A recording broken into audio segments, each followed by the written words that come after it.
मोठी बातमी. महापालिका निवडणुकीच्या तोंडावर उद्धव ठाकरे यांच्या शिवसेनेला जबर धक्का. भाजपकडून मोठं इन्कमिंग, ठाकरे गटात खिंडा. जळगावमधील 13 माजी नगरसेवकाचा भाजपमध्ये प्रवेश. आज आपण या सगळ्या घडामोडीचं सविस्तर विश्लेषण पाहणार आहोत.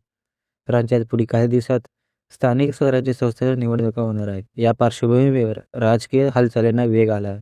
पक्षांतराची लाट पुन्हा एकदा सुरू झाली आहे आणि या लाटेत सर्वात मोठा फटका बसलाय तो म्हणजे शिवसेना ठाकरे गटात. गेल्या विधानसभा निवडणुकीनंतर महायुती म्हणजेच भाजप शिंदे गटात मोठ्या प्रमाणात नेत्यांचा प्रवेश झाला.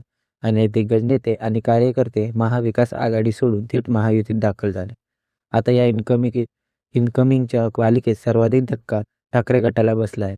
जळगाव महापालिकेच्या ठाकरे गटातील तब्बल 13 माजी नगरसेवकांनी भाजपमध्ये प्रवेश निश्चित झाला आहे. या नगरसेवकांमध्ये माजी महापौर आणि ठाकरे गटाचे ज्येष्ठ नेते नितीन लाडा यांचाही प्रवेश आहे. हे सर्वजण आज दुपारी 4 वाजता जळगावच्या भाजप जिल्हा कार्यालयात अधिकृतपणे भाजपमध्ये प्रवेश करणार आहे.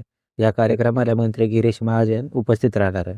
यामुळे जळगावमधील ठाकरे गटाला मोठं खिंडार पडलं आहे आणि या प्रवेशामुळे भाजपचा स्थानिक स्तरावरचा पाया अधिक मजबूत होणार आहे.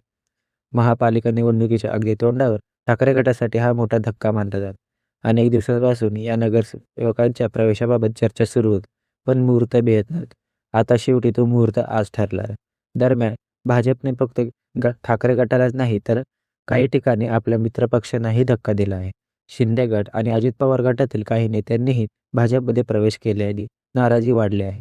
यावरून शिवसेनेचे खासदार नरेश म्हस्के यांनीही उघडपणे नाराजी व्यक्त केली आहे. तर एकूणच महापालिका निवडणुकीच्या पार्श्वभूमीवर ही हालचाल भाजपसाठी फायदेशीर आणि ठाकरे गटासाठी चिंतेची ठरते. भाजप आणि शिंदे गट एकत्र येऊन स्थानिक पातळीवर आपलं बळ वाढवत आहे, तर ठाकरे गटाचे संघटन काही ठिकाणी कमकुवत होताना दिसते. आता येणाऱ्या काही दिवसांमध्ये आणखी कोणाचे पक्षांतर होते का आणि याचा थेट परिणाम निवडणुकीच्या निकालावर होतो का, हे पाहणं महत्त्वाचं ठरणार आहे. तुमचं मत काय आहे? एक ठाकरे गटावर हा फटका किती गंभीर आहे? कमेंटमध्ये नक्की सांगा आणि असेच राजकीय विश्लेषण पाहण्यासाठी चॅनलला सबस्क्राईब करा आणि व्हिडिओला लाईक करायला विसरू नका.